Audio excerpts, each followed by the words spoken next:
So present ఎలా ఉందంటే ఏం చెప్తారు ఆలేరు నియోజకవర్గం? మళ్ళీ రైతులు మెల్లమెల్లగా అప్పుల పాలవుతూ ఉన్నారు. చెప్పడానికి రైతు రుణమాఫీ అని చెప్పినారు, 40% మందికి చేసి 60% మందికి చేయలేదు. సో అనేక బాధలు ఈరోజు మళ్ళీ నియోజకవర్గం కనబడుతున్నప్పుడు బాధ అవుతాం. ఎంత దిగజారుడు రాజకీయాలు చేస్తున్నారు రేవంత్ రెడ్డి గారు అంటే, కేసులు పెట్టడమే కాదు, ఆఖరికి కేటీఆర్ గారి కొడుకు హిమాంశు రెడ్డిని కూడా బాడీ షేమింగ్గా మాట్లాడారు.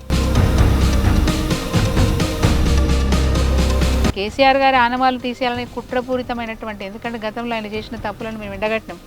జైలు పాలు అయిండు, నేను జైలు పాలైనా కాబట్టి వీళ్ళని కూడా ఏదో ఒకటి చేసి జైలు పంపించాలని ఒక కుట్రతో చేస్తున్న పని తప్ప ఇంకోటి ఏం కాదు.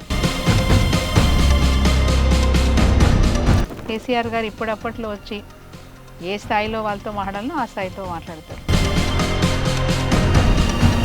సో కేసీఆర్ గారి విశ్వాసం ఉన్నన్ని రోజులు కూడా ఈ బీఆర్ఎస్ పార్టీని ఎవ్వరు ముట్టుకున్నా ఏం ఫరక్ పడదు. తెలుగుదేశం పార్టీని మట్టి గరిపించింది రేవంత్ రెడ్డి.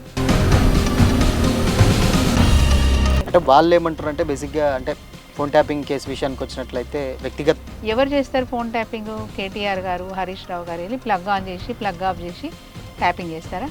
చేయరు. ఏమైనా అర్థం ఉందా మాట మాట్లాడడానికి? ఆ రేవంత్ రెడ్డి గారికి ఏమన్నా మతి పని చేస్తుందా? అసలు ఎన్ని రకాలుగా బెదిరించినారంటే ఎమ్మెల్యేలు, మీరు గమనించినారో లేదో, ప్రచారానికి వెళ్ళినప్పుడు దాంట్లో పక్కా. అండ్ ఇప్పుడు యాదాద్రి విషయానికి వచ్చినట్లయితే మేడం, అప్పుడు మొత్తం చేసింది మొత్తం బీఆర్ఎస్ ప్రభుత్వంలో చేసిందని అంటున్నారు. సో ఇప్పుడు ఏమన్నా చేంజెస్ జరిగాయా ఏంటి? యాదాద్రి డెవలప్మెంట్స్ అంటే ఏం చెప్తారు? మాటల చేంజెస్ అయితే జరుగుతాయి, అభివృద్ధి జరగదు.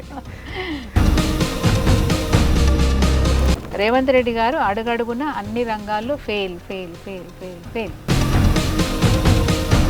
ఎవ్వరు అపోహ పెట్టుకోవాల్సిన అవసరం లేదు.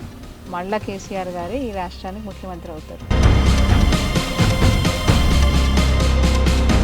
సో ఫైనల్గా రేపు అంటే ఆలేరు నెక్స్ట్ రాజకీయ భవిష్యత్తు ఎలా ఉండబోతుంది అంటే ఏం చెప్తారు సునీత గారు? నెక్స్ట్ ప్రజలు మళ్ళీ సునీతను ఆశీర్వదిస్తే సునీత మళ్ళీ ఎమ్మెల్యే అవుతుంది.